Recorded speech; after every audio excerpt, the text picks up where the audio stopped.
one of the first friendly faces that you've come across since you've arrived in Barovia is Mark the Lesser.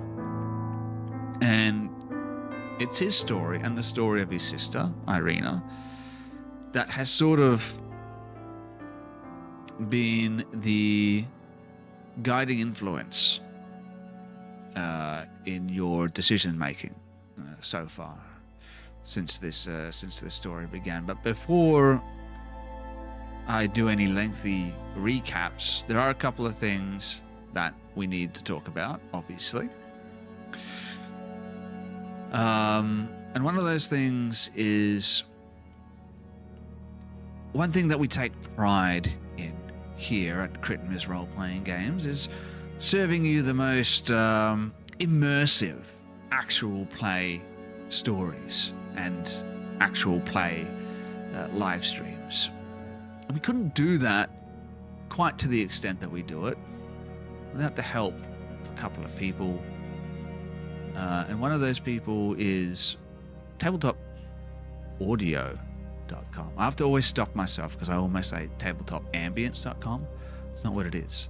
You're not going to find it. It is ambient, though. It is ambient. Really nice. It is ambient. They have a lot of ambience, and maybe they should consider renaming to tabletopambience.com to make my life easier. But I am, of course, talking about tabletopaudio.com. If you enjoy the ambience that is streaming into your audio receptacles as I speak, make sure you check them out. They are a completely free service. They have hundreds, if not thousands, of ambient tracks that you can use in your home game. And if you're like us and you want to stream your games for other people to watch, it's totally free. All you have to do is just do what I'm doing right now. Let people know where you found the ambience. And I think I've mentioned this before, but I actually use it when I read too. Yeah, you did mention that. Yeah. Does that get distracting for you if like the scene changes, you have to go and find a new scene, or? Not really. I mean, I think it's really great. Especially like it's really good because obviously for like books it takes a while. Like the tone doesn't shift quite so rapidly. So you can just keep the one ambience on the whole time sometimes. I don't think it's too immersive. I love tabletop audio for reading books. It's actually become like, I'm in like a naughty little book club, and this is like my rec that I recommended everybody a few weeks ago, and everyone has started using it now. There you go. It's actually so handy. There you go. And if you're using it in your own naughty little book club, make sure you consider giving them a little donation. Like I said, everything is free. You can use it for free, but they rely on community donations to put these sound sets together and to keep that service available for people to use. So yeah, consider sending them a denarii or two if you have the time. Speaking of sending people money, if anyone is worthy of your hard-earned cash, your gold pieces, apart from us, of course, it is fruitbowldice.com. I mean, how else are you going to come up with random numbers? But you just going to make it up like Dan does? He does make them up. I've seen him do it. He's got a chart. I usually just come up with a 20. It works really well, actually. Yeah, but we're not all cheaters. Some of us like to play the game by the rules. And if you're one of those people, make sure you check out fruitbowldice.com. They are a local dice retailer. I say local, they're local to Melbourne. Australian. They're an Australian dice retailer. All of their gods.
What's going on?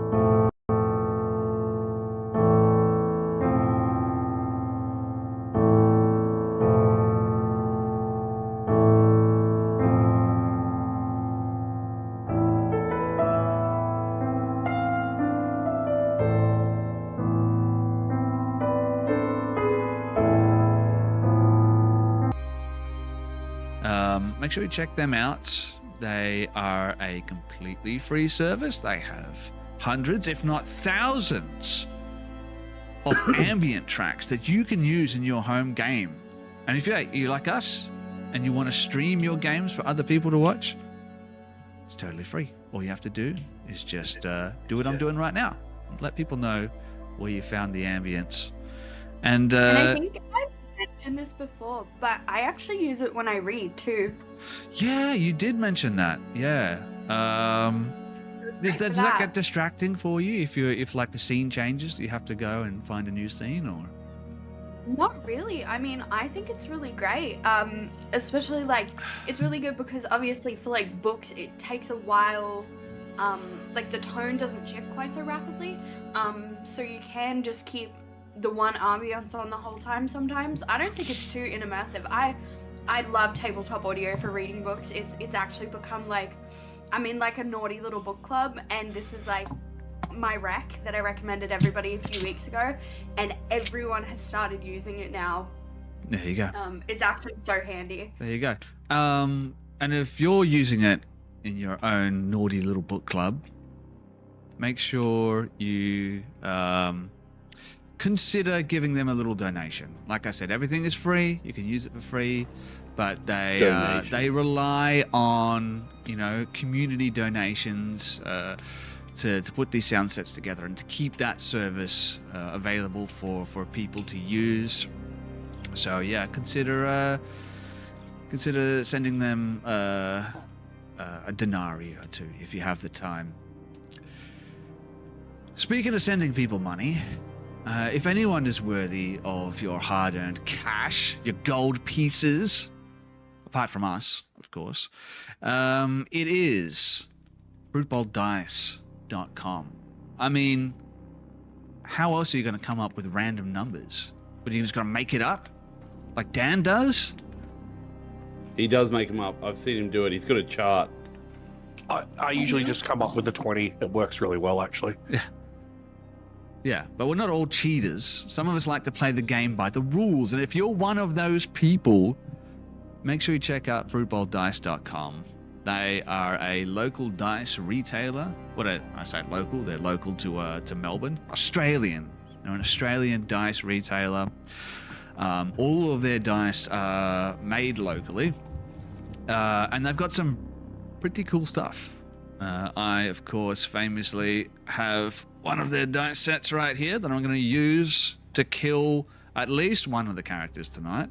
This is the Abyssal Depth die. Can highly recommend. Rolls nothing lower than a 12. And thanks to our affiliate partners, Fruitball Dice, we're currently doing a giveaway as well. You can win a advent calendar or one of two $50 gift cards to be drawn next week on the 16th of December during our live stream episode of Vecna, Eve of Ruin. That is over $250 of potential winnings that you can get a little slice of that pie. And all you need to do is go to our Discord, use the chat command !Discord if you're watching this on Twitch. If not, just Google us. You'll find our Discord channel somewhere. It's not hard to find. And share your favorite Dungeons and Dragons or tabletop role-playing game experience on our Discord channel, and you'll go into the draw to win, a little piece of those amazing prizes. and join us on the 16th of December. We're going to draw those, and we're going to see where we end up. All right. Did I forget anything, Mud? No, that was good. That was good. That was good. All right. I'm nothing if not professional. I'm currently drinking this monstrosity mixture of blue curacao and gin that I hastily slapped together with a little bit of ice, and it's actually not as bad as I thought it was going to be. But it's going to be a wild night. All right. A fruit jangle. A fruit jangle? Is that what that is? Well, that's what I'm going to call it. That's what we're going to call it? Because fruit sounds jangle appropriate. would be too appropriate. Okay. Before we launch into this episode, we need to do a little bit of a reflection on what motivated our characters during, I'm not going to say last week's episode, but last month's episode. See if you get yourself a little bit of a bonus die. Now, I've forgotten what the various motivations for your characters were, and I had them written down somewhere, but I'll need to look that Do you up. want me to post them into chat? Yeah, do that. Remind me as the DM and the person who came up with this system how it works. Let's go across the boards, quickly introduce yourself, and let's talk about which one of those metrics motivated your character during last month's episode. Let's start with you, Grace. Hi everyone. It's been 20 days since I've played Thana. I was going for like a recovery. Yeah, no, I got it. Yeah, that was good. Okay, cool. Very good. As I said, my name is Grace. I play Thana, our resident grave cleric. And I think, once again, I'm going to be boring and go with empathy. She was pretty willing to, like, sacrifice... Oh, actually, you know what? Remind me what the other ones are, because I've been going with empathy for, like, the Dan last... posted them with ambition. He did, ambition, yeah. Curiosity, courage, or empathy. Authorities in there as well. Oh. Is it? Yes. Authority, ambition, courage, curiosity, on or the top empathy. line. Okay, yeah, that's it. The ACE system. I think I'm going to go with courage this time. Courage. Because Thana was willing to sacrifice herself so that her friends would be okay. Like, she was willing to just, like, give herself up and go with the guard if it meant that Bill and Tane and Fujin could continue to sort of, like, fight for Irina and come up with a solution. It might be empathy. Nope, courage. I think you could argue for both. Anyway. I think it's a good idea sometimes to try and look at things from a different perspective. Yes, whenever you go with the same metric, you increase your bonus die that you can use. So it goes from D4, 6, 8, 10, 12. But if you were to have, say, a D6 in empathy, and then you go with, in this instance, courage, you now have a D6 in empathy and a D4 in courage. That's twice that you can use a bonus die potentially during the same episode, as opposed to just using one big dice. You're spreading the love out a little bit. So not only does it encourage us to think about the actions and the choices that we made from a different perspective, a different angle, but it also gets you a little bit of an in-game benefit. So I like that. Courage is good. And I think you used your bonus dice last time. Am I correct? I did. I did. had a D... I think I was up to like a D8 at that point. And it got us... Well, it got me... No, that was before that. Yeah, I can't remember specifically what it was, but it got us a really pivotal piece Mm. of information about the goings on in the city. I can't remember what it is. It was like right at the tail end. Was of it by the church. chance the weakness of the guy we're about to fight? I fucking wish. Is there like an off button? There's a weakness for I kittens. fucking wish. Oh, that'd be nice. If only Thrash was here. I'd make Yeah, that so kittens. awkward. Speaking of things that are awkward, Dan, what was the driving motivation behind Bill's decisions in last month's episode?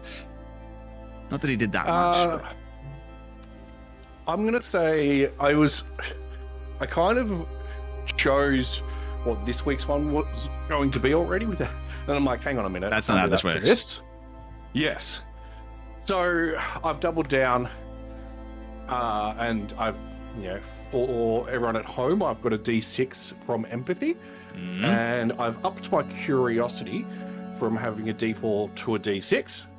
So I have 2 dice available. Because the bulk of what Bill did last episode was trying to just work out what's going on around here. Yes. Yeah, If that's not curiosity, what I don't know what is. I agree. So do you have 4 points then? 2 and 2? Correct. Okay, good. All right, so yeah, no, that totally makes sense, and that's what I was thinking as well. Of course, you had a pretty big info dump, right, in relation to the curiosity that Bill expressed in the previous episode. You got a bunch of information. Off the top of my head, I can't necessarily remember exactly what I said, but I'm sure you took comprehensive notes. Of course I did. I didn't just take the notes about curiosity and then not take anything after that. I definitely wouldn't have done that. But it was like, don't go out after dark. I went through a lot of stuff in terms of where the now I forgot Vistani, where their camp is. Mentioned, I believe there was mention of a castle, another town, and maybe even a tower. Aha, yes, of course. Yes, very good. That does And make sense. I do believe there was talk of a wizard too. Ooh. A wizard. It was not all sane. Not all there. Yes, I think they mentioned that there were some sightings of a wizard potentially, I think towards the north on the opposite side of the lake, but he hasn't been seen in a while. I will also like to say that when I first started, I was like, because having read the module back from front to back cover multiple times when I ran this campaign, one of the things I was excited with was there is no way that this could be in any capacity similar to what happened for me. And Mod doing this in our last game really highlights how fantastic and different this is. And I actually just, despite having a very in-depth knowledge of behind the curtain, I have no idea what's going to happen. It's great.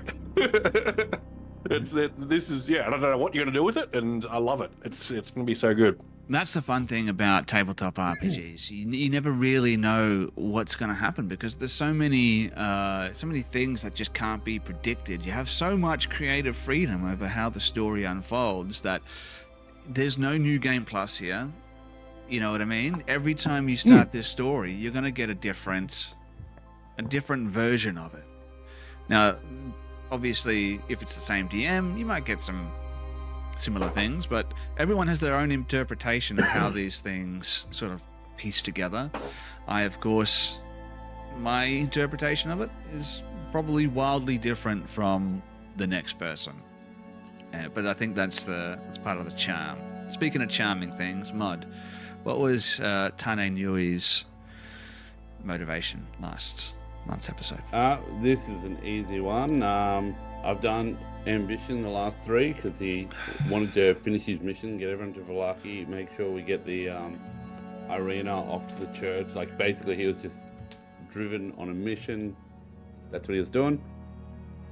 This time, when Thana actually went to turn herself in and started sliding away to hide, he's going to go authority because he literally stopped her from doing that and then basically tried to control the situation.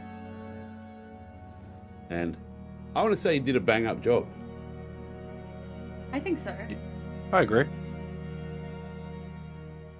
Yeah, no, authority makes sense. I'm still waiting to see what Tane is going to do. Like, I watched him playing last week, and I was like, that's a bit fucking questionable. But I'm alright with it. Yeah, no, it's I feel like maybe there are some underlying thoughts of perhaps Tane hasn't acted on something in the past, and maybe that's still sitting with him a little bit. So when he saw this particular event unfolding, this injustice, it motivated him to step up and be a little bit more authoritative. Am I? Well, it was more just he already was, yeah. So there was something hanging over him from past failures, but this was purely there was a bully bullying one of his friends, and he hasn't felt right the whole time he's been in town because, you know, he's all about bringing the smiles and the glory, and at the moment everyone's being told to fake smile, and that is really not his thing. He's doing it to try and keep the peace, but when these guys came in and everyone smiled more in reaction to these people coming in, yeah, makes sense. Tane sort of is onto the source of the problem, and that's how we ended up in the position that we're in at the moment. Let me paint a mental picture for you people, the thousands of people watching at home right now. Close your eyes and picture this scene. Give me your hand. Can you see Tane's beating? Maybe we can hear the crackling of a fireplace. Smoke drifts lazily through the common room of the Blue Water Inn. Overlaid over the sound of that crackling fire, maybe we hear the distant rumble of thunder and the crashing of rain. And we see this scene unfolding before our eyes, almost like a time stop spell has been cast. Let me take you all to the map. Situated throughout the common room, we can see a few common folk all sort of trying to keep their distance from this situation that is unfolding before their very eyes. As the captain of the guard, Izek Strasny, an imposing, towering man, grey-skinned, dark, predatory eyes, stands face to face with Tane Nui. In the corner of the room, we can see Bill Irondancer just taking in this scene, soaking up all of the little details, along with his two new buddies, maybe? Yevgeny Krushkin and Soldar Soldarovich, two hunters that he met at this bar. In the corner of the room, of course, we see Thana about to interject, maybe just a moment too late, as Tane's sense of righteousness get the better of him in this moment. Flanking the door, seemingly the only entrance or exit from the building, apart from a door that leads into presumably the kitchen towards the northwest, are a pair of town guards,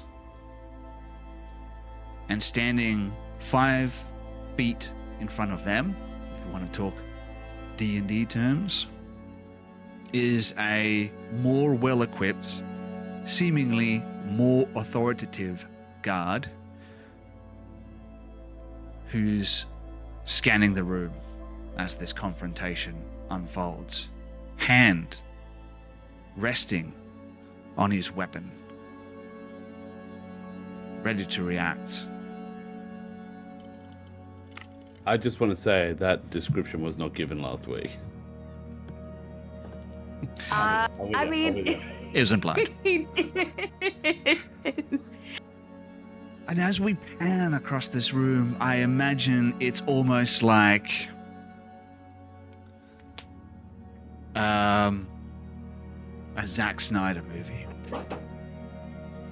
where everything is in gratuitous slow-mo, as Tane Nui's forehead slowly and painfully inches towards Izek Strasny's nose. I don't normally do this, but for this, Headbutt people. I think this makes sense. Normally speaking, whenever a character takes an action that could be considered hostile, we roll for initiative, the encounter begins.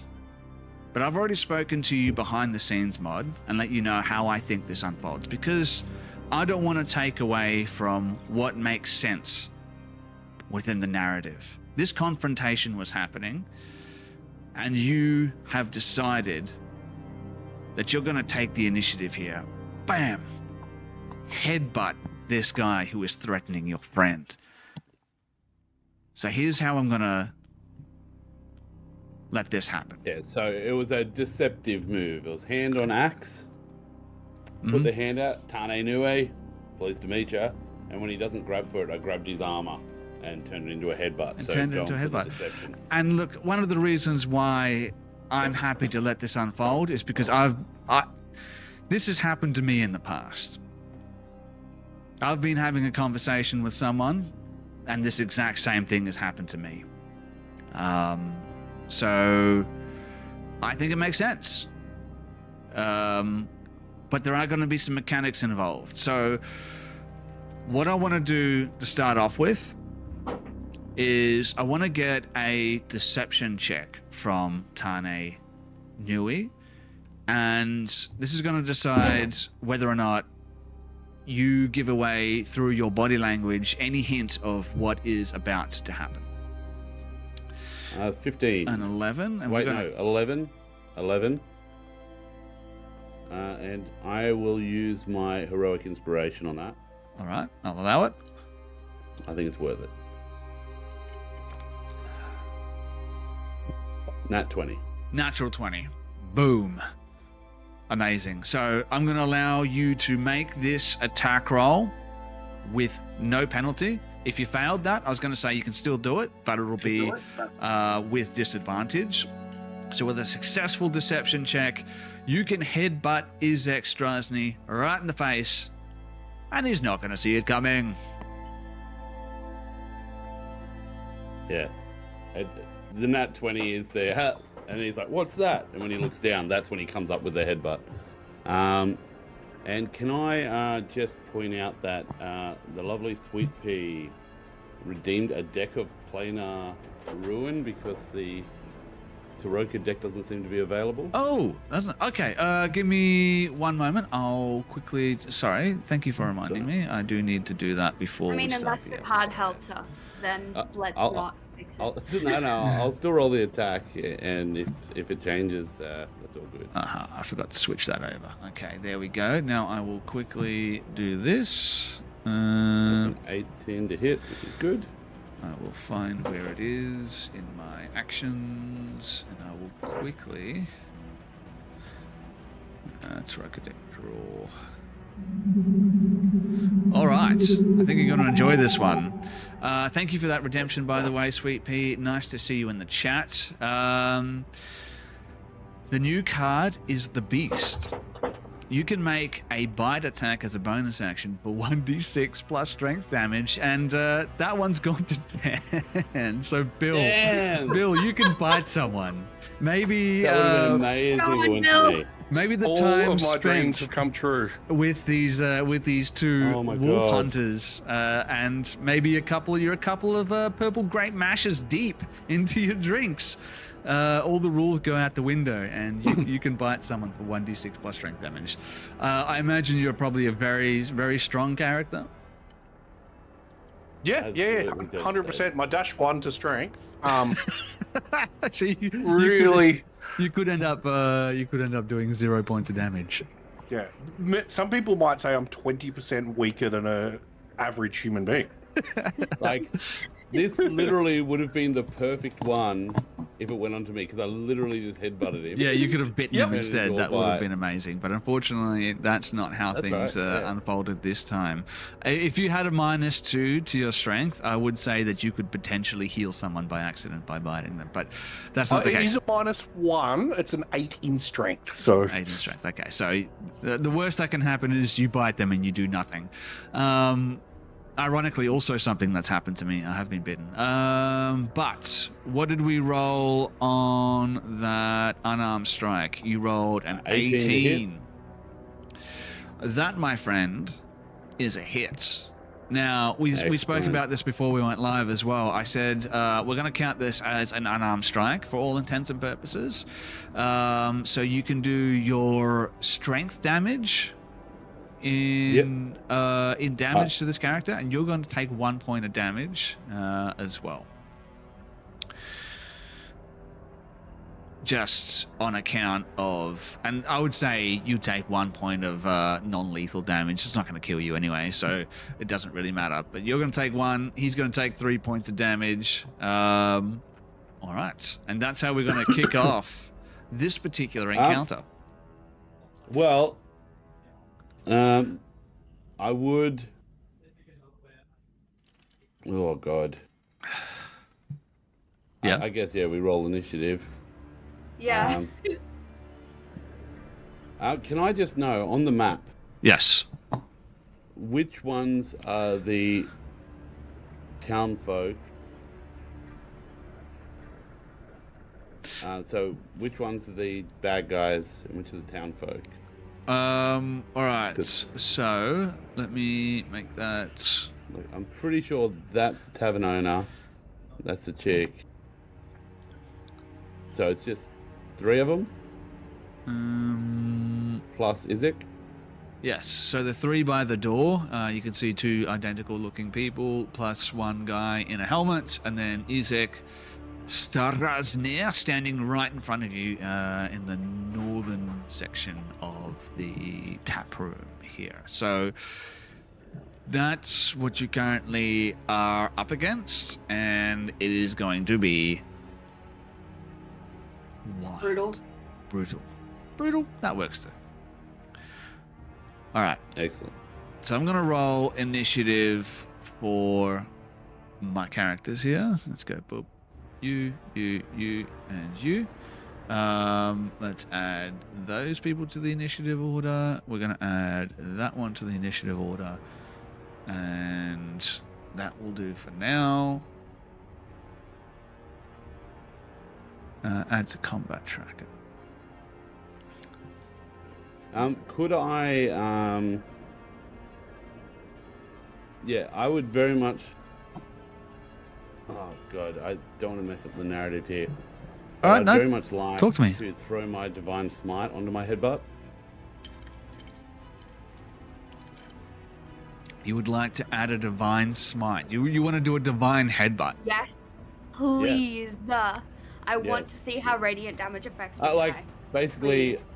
yeah, I really wanted to do it, but I wasn't sure of who was good and bad. But we would have known who came in then. So like,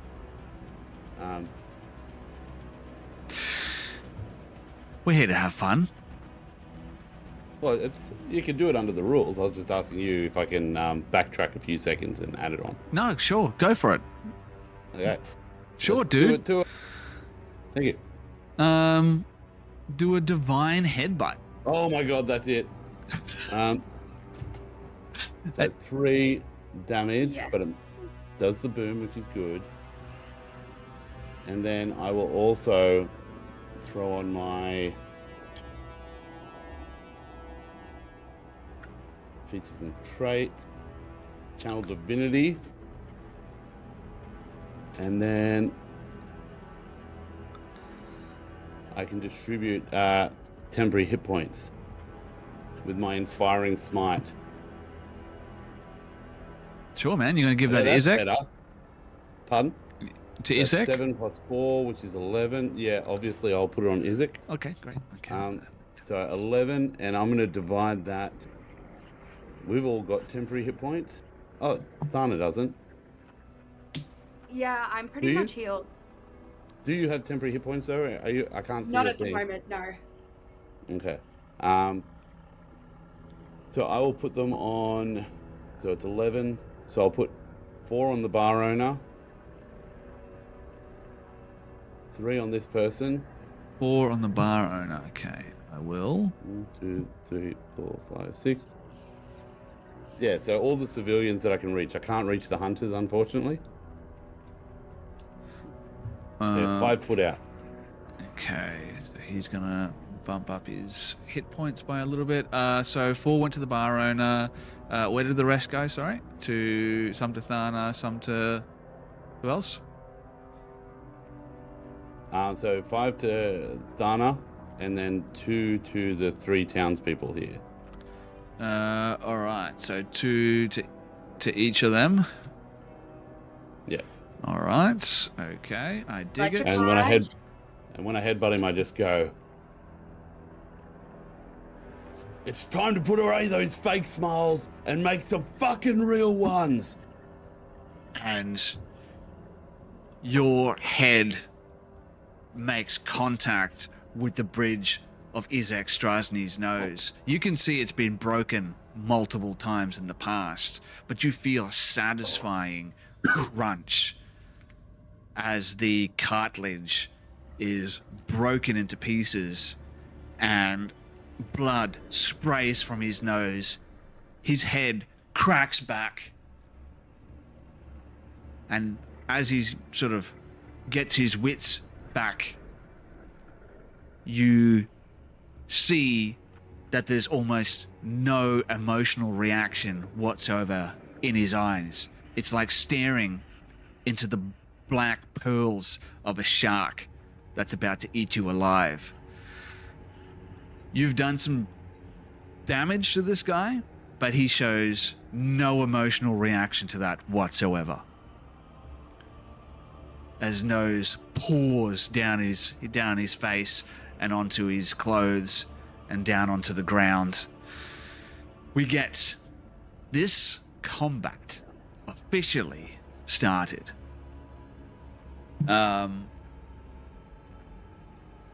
Lo and I'm not behold, scared, you are. it is one of my guards' turns to start off with here. And let's find which one it is. I can't even see that one. It's the one to the south, just to the. There's the door is 10 feet wide, facing towards the east, and the southernmost of the 2 guards that are standing by the door Couldn't see that one. draws their weapon, but doesn't move from where they are. they're sort of blocking the doorway here, and maybe the guard that's standing in front of them as well, like, as soon as this hostility breaks out, turns back towards them, and he's like, "Don't let anyone leave," and turns back towards you guys. So that guard is going to perhaps hold an action. If anyone tries to leave, they're going to make an attack. But you don't know that. Let's go to the next person in the initiative order. Second is Bill Iron Dancer. You see this headbutt. Boom! The tension erupts. What does Bill do? Bill is going to use a sorcery point to use a meta magic option of subtle spell. Subtle spell. Nice. And then he's going to cast Bless And bite someone. and bite someone. He's going to cast Bless on Thana, Tana, and himself. But using a subtle spell, Nice. he does not move or say a word. He's going to hold his drink in his hands, kind of look around going, what's going on here? And then do a little bit of a buff just for everyone else. All right, I dig it. I did want to say, Mod, on account of you giving temporary hit points to the civilians, I'd like to give you heroic inspiration for that action. I think that is in line with your character's ideals. Thank you very much. You're more than welcome. I believe I'll be using it very shortly. I believe so as well. Next up is one of your new friends, Bill, Yevgeny Krushkin. Yevgeny is going to lay a hand on your shoulder, because this is the guy that's sitting next to you, sort of with that 5 o'clock shadow, the long dark hair. He doesn't talk much. Lets his friend do most of the talking, but he puts his hand on your shoulder as this sort of unfolds, as if to say, like, don't get involved with what's happening here. And then we go to the next person, and it is the guard captain's turn. And he is going to start pushing his way through the tables and chairs as he goes to assist his employer, his boss. I mean, what else is he going to do? This is his job. I will say, because of how crowded the tap room here is, it's probably going to be difficult terrain for him to get there, because he does have to move through some spaces of tables, or jump over some tables, push past some people, but I think he still has the movement speed to get there. Let's have a quick look here. I'm guessing he's got 30 feet of movement. It is, how far is it to get there? 15 feet. All right, so this guy, like, shoves one of these civilians out of the way, throws a table up against the eastern wall there, and pushes past. Maybe the table, like, collapses over, and some glassware and some pewter cups go spilling onto the ground, spilling their contents, and would soak up into the floorboards as this guy bears down on you, drawing his weapon as he goes. He is going to make a couple of attacks against you, anyway. I think it's the only thing that makes sense. Right there. I will say, with the table there, with Izek there, I'm going to give you a +2 to your AC. I feel like that makes sense. That works out because I haven't picked up my shield yet. Okay. So I'll just leave it as essentially, is. yeah. Okay. All right. So I like that. That's playing the game. All right. So this guy's going to get a little bit of a disadvantage on his attack. Well, you're going to get a +2 to your AC. I mean, he's not actually going to get disadvantage, but he will make 2 attacks with his long sword. And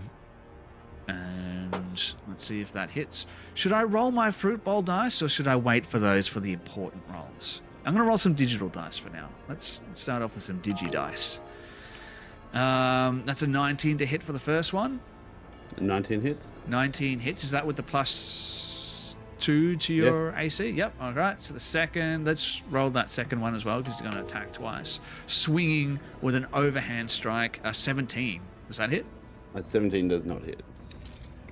All right. So one hit as he twists his wrists and lets that longsword come flashing down towards you for...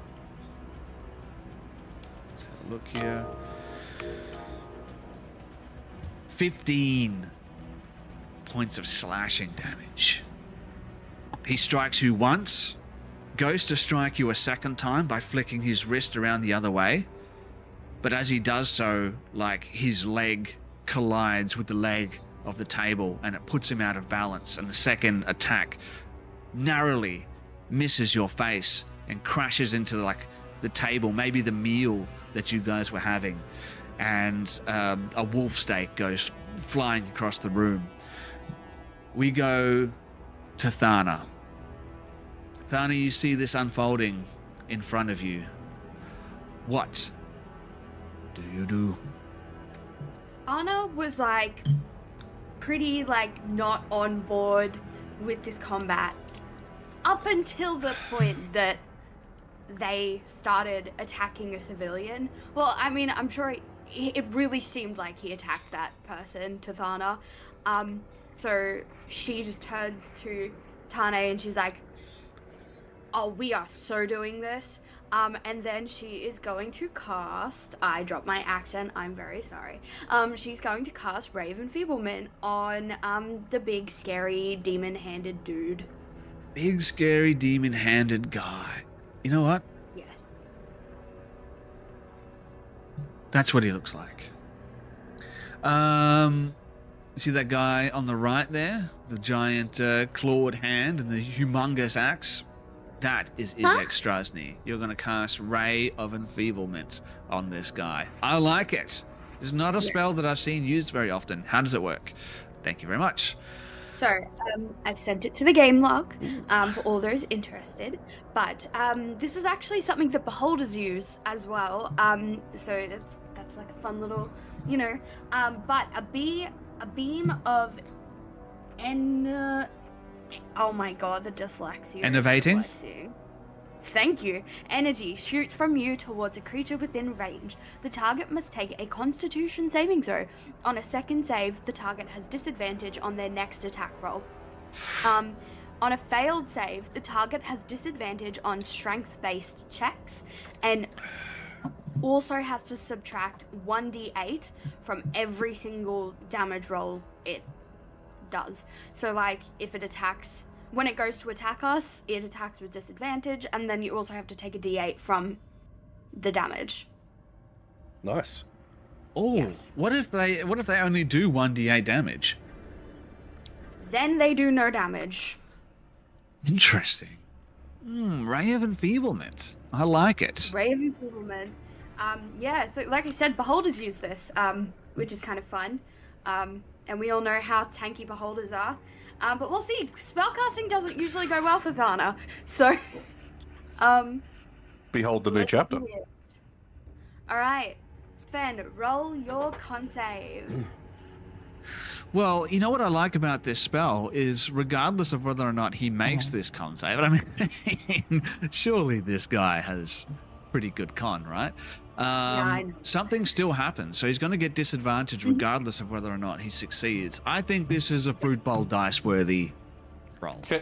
No. Can I ask a question before you roll the dice? Our dice that we've got tied to our emotions, Yes. can they act as a negative on you? Ooh.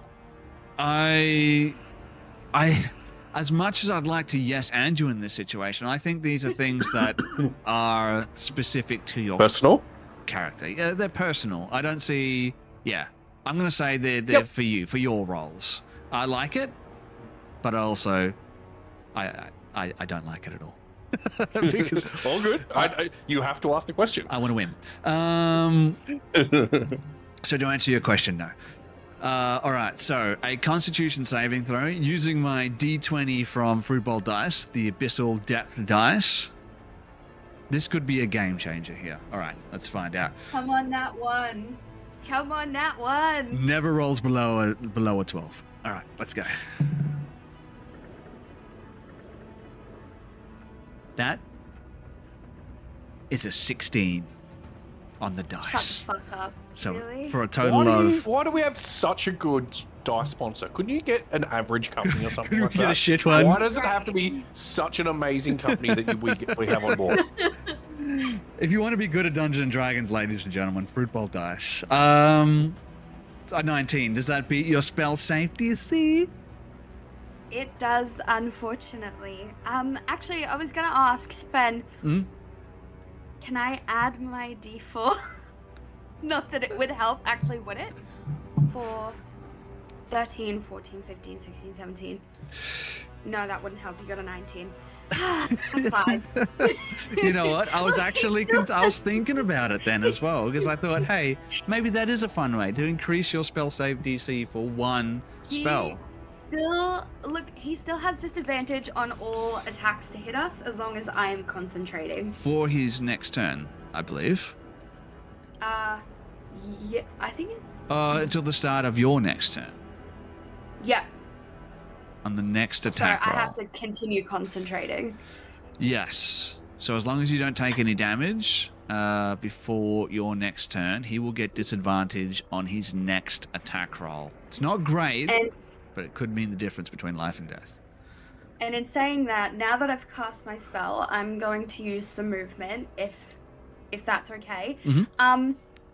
In terms of the staircase that is just behind us. Yep. Tell me a little bit about Could the I? staircase. I was on. actually going to. We're right next to each other in turn order. Yes. My first action was going to be to lift you up onto those stairs. I'm guessing those stairs are going up. How did you know that's what I wanted to do? Yes. You read my mind. The stairs go up to a balcony that encircles the tap room, I believe. Or it actually just runs along the western edge of the tap room, looking down into an open space. Let me just double check to make sure I am getting that 100% correct. So the stairs go up, let's say 10 feet or so, to a second floor balcony. That, yes, it does. It runs along the western wall of the tap room, sort of over the top of the bar, and looks down onto the tap room below. Cool bananas. Well, Sven, are we allowed to do a bit of a thingy thing there? That depends on the thingy thing that you want to do. Well, if Mod's gonna boost... Oh, this is metagaming there. I don't know. It's Mod's not gonna boost metagaming, me up- because I literally was like... We're literally well, in the if same turn, like next to each other. She Well, wants if to run Mod's to gonna the use stairs. his movement to boost me up, can I use the rest of my movement to get into a good archery position? Mod, are you willing to give your heroic inspiration to allow her to just get up there without having to make any sort of check? I was going to use my action to throw her up there to help. Yeah, we can do that, but I'd allow you to use your heroic inspiration to just be like a base, or if you want to use your action, you can use your action to get her up there, and I will allow that too, because you guys are acting essentially in the same initiative. Yeah, so the guy hits me with the sword really, really hard. She casts a spell on Izek, and I see it fade off him, and he shakes it. I sort of assess the situation. And You give him go, an ocular pat down. Yeah, and I say, find Fujin, get to safety, and I just grab her and chuck her up the top. All right, as your action, or yeah. Yeah, it's my action. Okay, using your action, getting Thana to safety. Let me take you to the map there, Thana, and allow you to let's say that just getting up there is gonna take 5 feet of movement, and you still have the remainder of your movement speed to go where you want. I'll just put you somewhere once I find your token. Where are you? There's so many characters in this now that it is Right next to Tane. insanity. All right. Yeah, I've just moved you guys to a new map. So that is okay. where you would be. I'm going to put some lights down there so that everyone can sort of see what's going on down there as well. Let's go. Torch. Oh, no, lantern. How good is above VTT, by the way? I know we don't give them enough credits, but I'm just going to put a lantern down there so everyone can see. All right, so you still have 25 feet of movement, I'm assuming, so you can position yourself where you want to go. I will talk to you a little bit about what you see once you get up to the top of that staircase, because you do actually see someone else up there. Oh shit. Oh shit, I've typed in the wrong thing. Okay. Things get very interesting when you're running a encounter across 2 different maps. You can move your character along that balcony wherever you would like, while I just quickly make an adjustment here. Okay, I have questions before I move my character. I'll let you do your thing. All right. So these windows. Well, this is a door, obviously. Oh, actually, is that a window? Is it a window? It might be a window. Just here. Give me 1 second. There is a window, yes, right next to you to the north. There's a 5-foot wide balcony which runs from north to south. At the southern end of the balcony, you can see there is a door. And there's also another door just beyond the halfway point in the western wall, and then there's another door in the north, directly opposite where you're standing by the stairs. Okay. Is this window tiefling sized? The window is, let's say it's about at hip height. And it is, Great. it's big enough for you to get through. It will be squeezing, so it'll take you 10 feet of movement to get through there.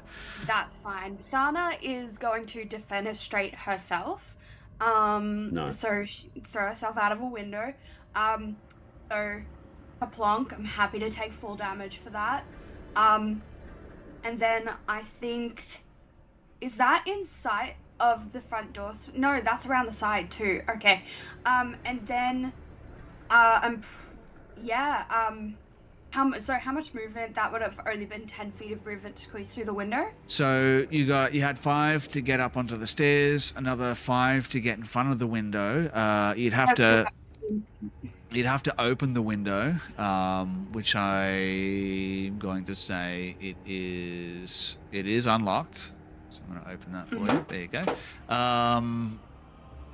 So let's call that another 5 feet. So 5, 10, 15 to open it, and then you can pop on through that window if you'd like. Magical. I'm gonna pop through the window. Is Tony Soprano in sight? Pony Soprano. Pony Soprano. You've seen how I've called him. Yes. Pony Soprano. I don't remember how you did it myself as Grace, but Thana would remember. Should I roll that one? That was good. Should I roll a performance check? That was quite good. That, or are you happy for me just to do that? Are you just fucking jumping out of the window right now? Literally. Okay. Let's. Dude, I'm an Oath of Glory paladin. I prepared for this. I put the horse under that window. I don't remember you saying that. I specifically said that. Let's. In case we get into a fight and I need to do an epic throw a grenade, jump out with the explosion, land on a horse. So let me get this straight. When you approached this tavern and you saw the 1, 2, 3, 4, 5, 6, 7, 8, 9, 10, 11, 12, 13 windows on the second story, you knew exactly which one you needed to put Pony Soprano. At the top of the stairs, of course. Yeah, I want to. Why would you go past windows to jump out of another window later on? Listen, I got to correct you. It's not just this tavern. Every tavern I've ever been to, this is what I've done. Top of the stairs, horse facing away, and I always try and do it on the west side so I can have the sunset behind me as I ride off.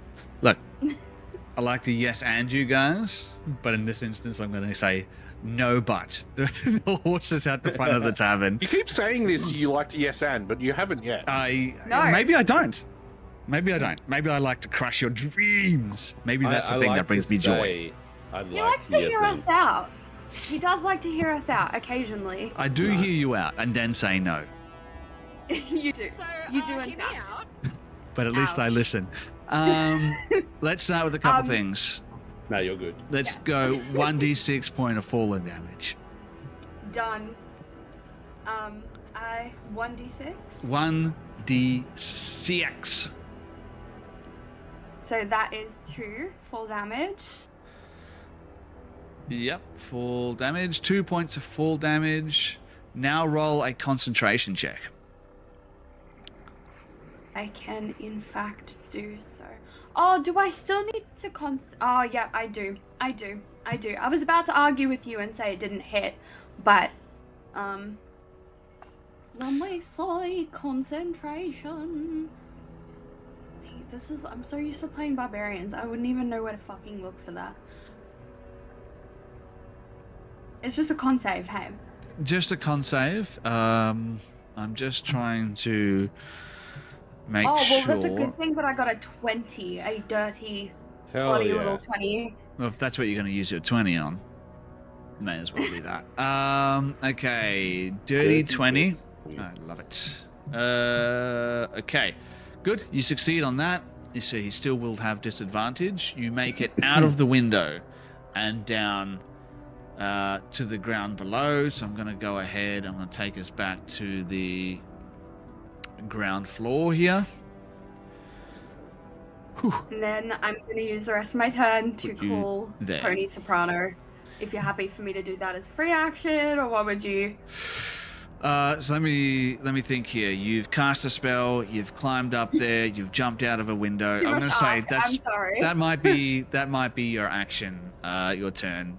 Doing Valid. that, and I'll allow Very you to valid. attempt to call Pony Soprano on the next turn. This isn't. I mean, like I said, never know how things are going to go down. This isn't what I expected.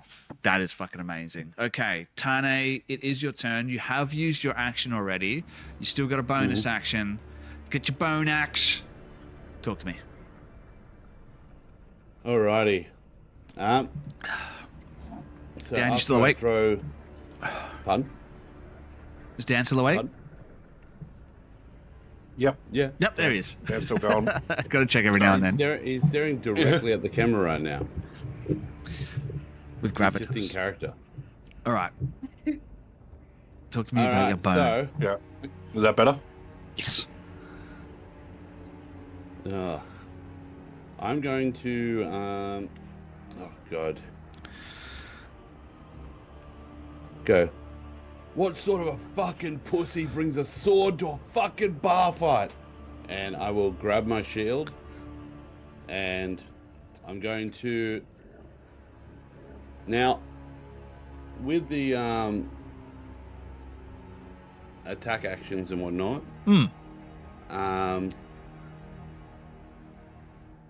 while I don't have technically don't have my sword on me at the moment, because all I've done is grab a shield. So pick up the shield.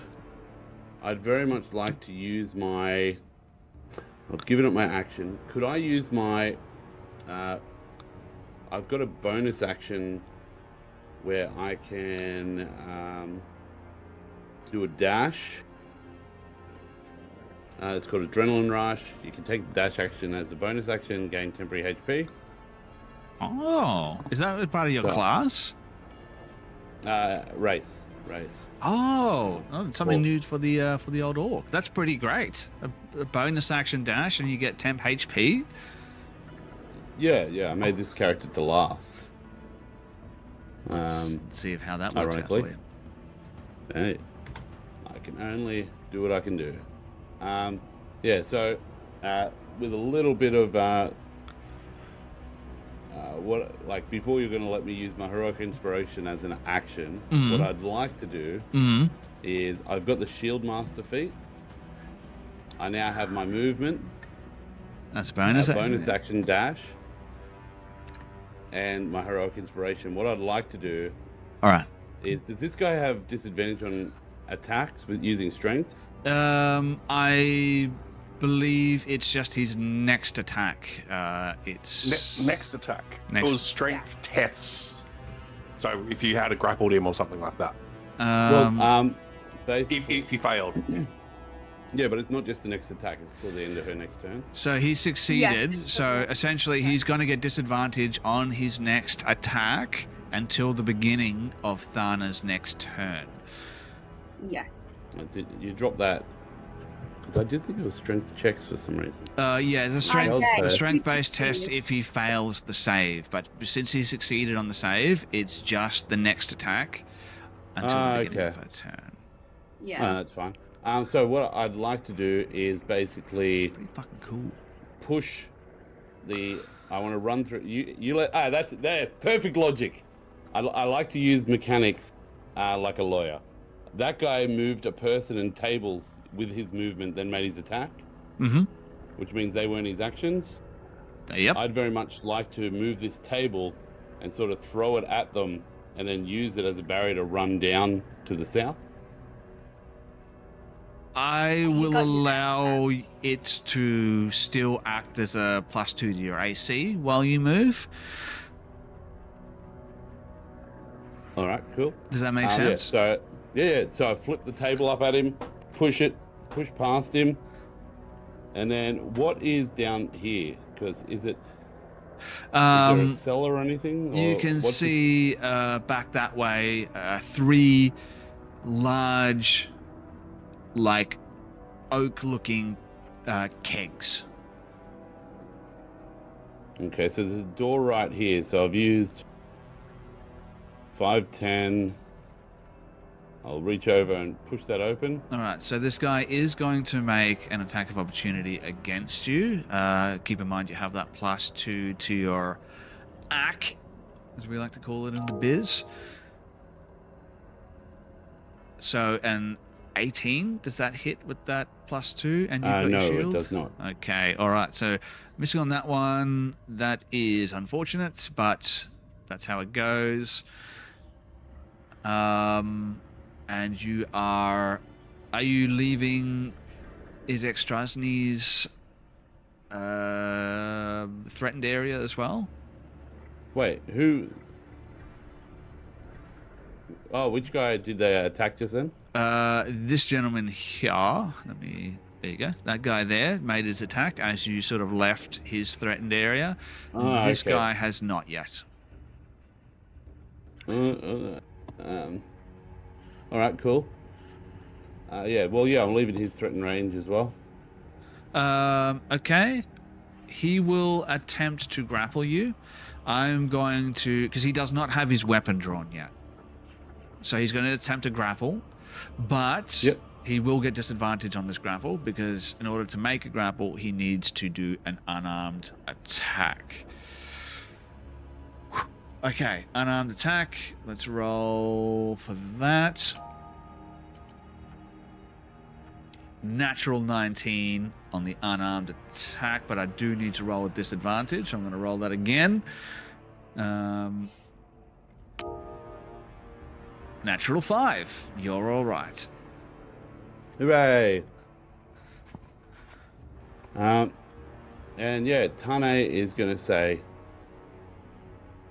"You fucking pussies! Who pulls out a sword?" Oh, better yet, And this is the day you almost caught Captain Jack Sparrow. No, run through here. But at least you have heard of me. Exactly. Who the F are these people? You can see the woman who was standing behind the bar when you guys first arrived. She ushered her children into the kitchen when Izek first arrived, and Erwin Martikov came out to confront Izek. They are now in the kitchen. You can see she maybe has a weapon drawn as you bust into the kitchen. To the north, you can see a crackling fireplace. There is this looks like the place of someone who just loves cooking. There's pots and pans that line the wall, utensils, shelves of ingredients, all manner of pleasant odors. All right. I'm in a fucking combat here. And you burst into the door, and there is the bartender is standing there, and she does have a weapon drawn as you come bursting into the room, a hand crossbow, and is pointing that at you. I ignore her. I slam the door shut and say, "Get the children out!" And I start looking for things to pile up against the door. Wait, hang on. Well, which way does this door swing? I mean, poignantly, I just thought I would point out that Thana is in the window directly facing you. 100%. But at the moment, Tane is legging it and does not Oh want yeah, to no, leave I these meant like children if in the you way. want to escape on the horse with me. Oh yeah, no. Okay. Once these people vacate, I will follow. Valid. I guess I'll abandon all my movement to try and block this door Okay, and to give them time to get out of the room. I'll allow it. If you're going to shoot me, that's fine. And she's like, What have you done? Why have you brought trouble here to my home?" That guy is a fucking maniac. You have no idea. Give yourself up. Do the right thing. He will Get the burn this fucking place to kids the out of here. ground. This is our home. All right. Roll well- a check for me to see if you can convince her to leave. Is it with advantage by any chance? No, I'd say it's just a flat roll on this one. You do get a D4, if that helps. Yeah. No, that's right. I'll stick with my 2. Bless. I would love to, but I don't think it works on. It's a D20. Oh, is it only attack rolls? Oh, it's not a. Yeah, saving throws, attack rolls. Yep, you're right. Apologies. I really, really want to use the bless, man. I just I just just wanted it realized to be- I was in. I thought to I was be inspiring worthwhile. these people to fight, but I probably was inspiring them to die. So I will. I'm going to take my chances and grab the knife off this board here, and sacrifice all my movement trying to jam this door up. All right, to I'll give them allow you time. to like press yourself up against the door here, and if it comes to it, it'll be maybe some post checks to see if they can push the door open with you there. And I would like to change, instead of grabbing that knife, because it just looks like a bread knife or something, I think I might grab a saucepan if there's a fucking saucepan there somewhere. A solid saucepan. Yeah, man. Yeah, absolutely. Add a bread knife and a saucepan to your inventory. No, just a saucepan. I just need a weapon, and a bread knife probably won't do the trick. So do you not have your sword on you? I was sitting down to dinner. Like, Yeah. I literally just stood up, my pack and shit next to me, so I grabbed my shield and legged it. Okay. All right. Okay. Best I can do. I dig it. I would have allowed you to have your sword, still in your scabbard on your side. Not necessarily have to take it off. The shield, different matter, but your sword, I'll allow you to have it if you want. No, that's right. That's all right. That's right. I've made my decision. Made I your had choice. to pick up one thing: sword or shield. I appreciate it. Okay, it is Soldarovich's turn. who is that gentleman there. He maybe leans over towards Phil and he's like, I think things are getting a little too hot for my liking. I don't want to be caught up with whatever it is happening here. I think it might be a good time to achieve an exit, brother. And he leans over and he starts, like, discreetly trying to slide open the window. That's right there next to him. So I'm going to get him to roll a stealth check to see if he can do that without being noticed. All right. That's that. He starts to slide open that window and it gets stuck. And then suddenly, like, he puts a little bit more effort into it, and it suddenly, like squeals as it opens up, and you can see one of the guards that are, like, standing in front of the door. You can see their, like, head suddenly snap towards him. He's like, hey, you, stay right there. That has drawn the notice or the attention of one of the guards. And we go to the bartender in the kitchen with you, Tane Nui. Unfortunately, your what was it? A intimidation or persuasion? Persuasion check. I wasn't trying to intimidate them. It sounded intimidating. They're going to come in here and kill everyone. I was intimidated. Why are you standing here? Go.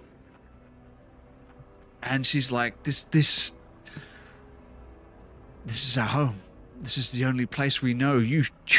It's the right thing. Yes. Give yourself up. And you're welcome to die in it if you don't fucking run. I'm not going anywhere. Good. Fuck. Holds the door. All right. Fucking weird people in this town. That will be her town. But think about it, man. Like, this is her everything. This is her livelihood. This is everything that they've ever known. This is where they've raised their children. They're not about to just give it up because some strangers come in here and told them that they need to do that. They don't have to. Yeah. Just don't be in the room that the fighting is about to happen in. She literally just left a room with fighting in it. Well, she's going to usher the kids towards the corner of the room and maybe tell them to hide. And she keeps her hand crossbow trained on you. We go to, it is Izek Strasny's turn. You have escaped his grasp, but he is going to make his way over towards the wall. He's going to take a 5-foot step to the west, drawing his war axe as he goes, and he is going to hack through the wall. I need to find out what the DC and everything for a wall will be. Does anyone have that? It'll be in the Dungeon Master's Guide. Dungeon Master's Guide? I do have a DM's Guide right next to me. It might actually be in the death house at the end. Oh, you're But correct. They're all rotted wood, so. That's true. Doors? I got doors. Door will work. Stone door, wooden door. Oh, Wooden door? What's the DC of a wooden door? Objects. AC 2, 4, is 6. 15. AC HP is 18. HP is 18. I'm going to say because it's a wall, the HP might be a little bit, so we'll say 20 on the HP. Have a look here. Okay, here we go.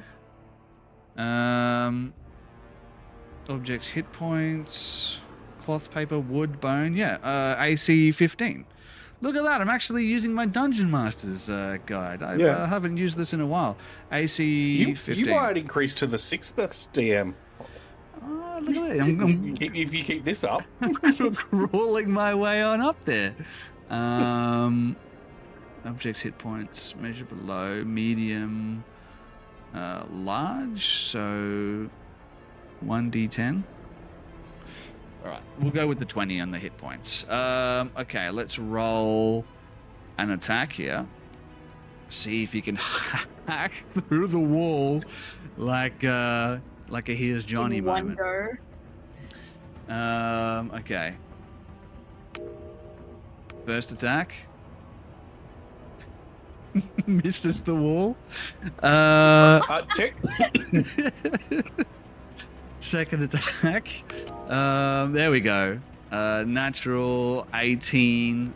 That's gonna hit. So you were about to play natural 20. I was gonna cry. All right, now let's roll some damage here. There's a chance that he just smashes through the wall with one attack here. If I roll good enough, 17 points of damage on the wall Jesus. with his axe.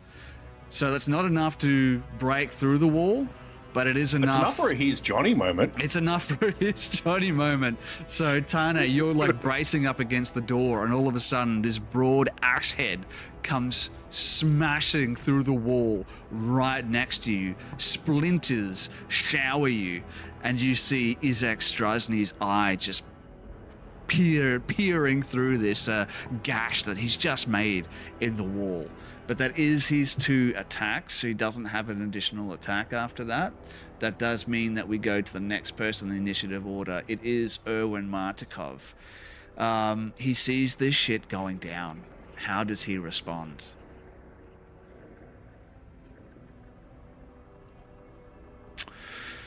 I'm going to roll a D100 here and find out what Erwin does. Yeah, I was gonna say, who is Owen Martikov again? Someone It's the remind me. bartender, bar owner. The 6. this one, I think. Seeing this all unfold, seeing people trapped in the tap room, Erwin Martikov takes 2 strides to the east towards the guard standing in front of the open doorway, Oh shit. and is going to attempt to Sparta kick this guard through the door. This This is is our home. It's time, baby. All right, let's say this is going to act as an unarmed attack.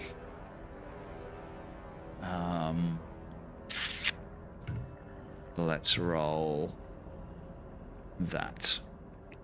Do you need to go to grappling? A creature can grapple another creature. Characters typically grapple. It's not a grapple, it's a shove. Is there a shove?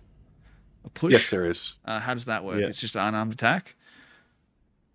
Yep. Yep. All right. Let me just Hang on. Let me just have a look. Yeah, action. must succeed on a strength or dex saving throw. They get to choose which, or you either push it 5 feet away and cause it to have the prone condition. All right. Strength or dex The saving DC is 8 plus your strength and proficiency. throw. All right. It's Uh, also in the game log. it's also in the game log. Thank you. Target must see a strength or dex save. I don't know what this guy's proficiency would be, but I can probably determine that by having a look at what this is. So it'll be a +2. All right. So this person has to make a dex save. Let's say it's a dex save. 11 versus... It was 8 plus the proficiency and strength. and strength. Unfortunately, he is unsuccessful in his shove attempt. Let's have a look to see if he does get another attack. He can make another attack. So he just walks over, tries to kick this person through the door, but they hip turn towards the side, so the kick sort of glides off towards the side, but he allows his momentum to carry him through and just two-handed try and shove again. So another dex save on account of the guard. I know what the DC is. Unfortunately, that is another success. Whew. All right, things are getting pretty heated now. But that does bring us to the end of round 1 and to the top of the round, and it is one of the guards' turn. Erwin Martikov has tried to assault one of the guards. This guard is going to attempt to grapple Erwin, the one to the south. So going to roll a unarmed attack and successfully grapples Erwin Martikov. And the attack she needs, so they need to take a 5-foot step towards the east to get there, and just wraps their arms like underneath his armpit and over the top of his other shoulder, and just sort of has him like grappled there. And they're thrashing. Bill, it is your turn. Alright, now I'm back in.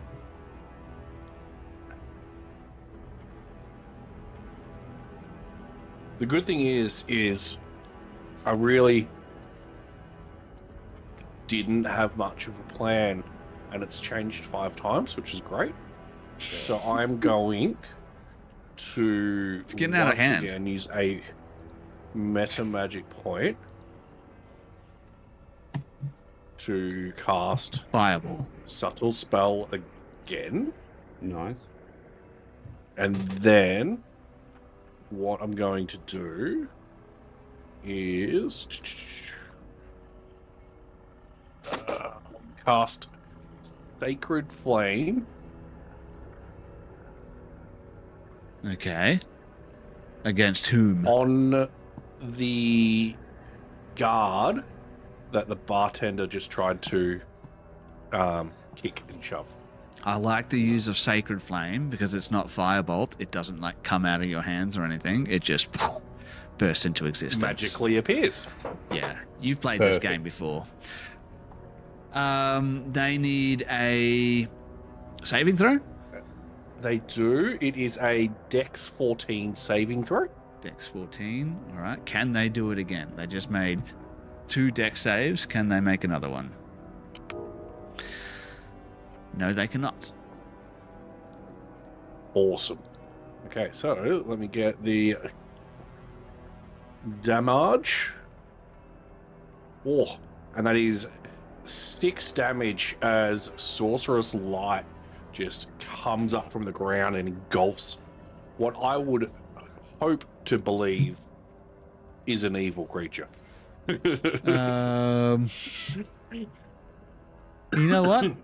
It's kind of up for debate whether or not this creature is actually evil. Are we the baddies? Are we the problem? I don't think we're the problem. Let's let the people at home decide. and look, to be honest, and we are in Vallaki, and after that, and with the amount of damage that was done, I reckon Bill might even have a little bit of a smile. Yep. Nice. That's fair enough. Quick question though. Yes. When that guy did the thing where he tried to slide the window open and made a noise, Yes. was the noise the window sliding the rest of the way, or did he not get it open? He did get it open. It was just much more noisy than he wanted it to be. But that seems to no longer be as important as it once was because the guard is now preoccupied with Erwin. I think on that as well, I would go to the brothers and be like, it's fantastic, and if I'm still around, well, maybe I'll purchase a wine for tomorrow, and I would like to be able to jump out the window if that's possible. Solid. Yeah, absolutely. You climb underneath the table and like pop up on the other side, and you can climb through the window if you wish to do so. I'll even allow you to roll as part of that a stealth check if you want to see if anyone notices you climbing through the window. Yeah. All right. Holy shit, we've rolled a lot of dice tonight. Some episodes go by and we roll 3 or 4 times, and we have just rolled. I actually watched last week back, Yeah. And there was a point where Tane had made like said five things, and I was like, I actually went, let me roll a fucking persuasion. You know I've got good persuasion. You not let me roll. That's why I don't allow it. All right, so rolled an 18. Role playing. It's just one of those things. I was like, this is the one time I get to do it. It's pretty good. It's pretty Let me good. do my thing. Okay. Boom. You climb through the window. No one seems. Obviously, Soldar and Yevgeny know that you've climbed through the window, but I the guards. let them know that this is what I'm doing. So yeah. The guards don't seem to have noticed your exit. I love it. You do still have so- some movement left over. I'm going to say, again, probably a little bit difficult terrain, so it's 10, 15 feet to get to where you are. So I will move. There is a harsh shadow on my left-hand side. Is that because of dynamic lighting, or is there actually something there to my left? Interesting. Let me just move your character a little bit, see if that keeps happening. Why is that happening? What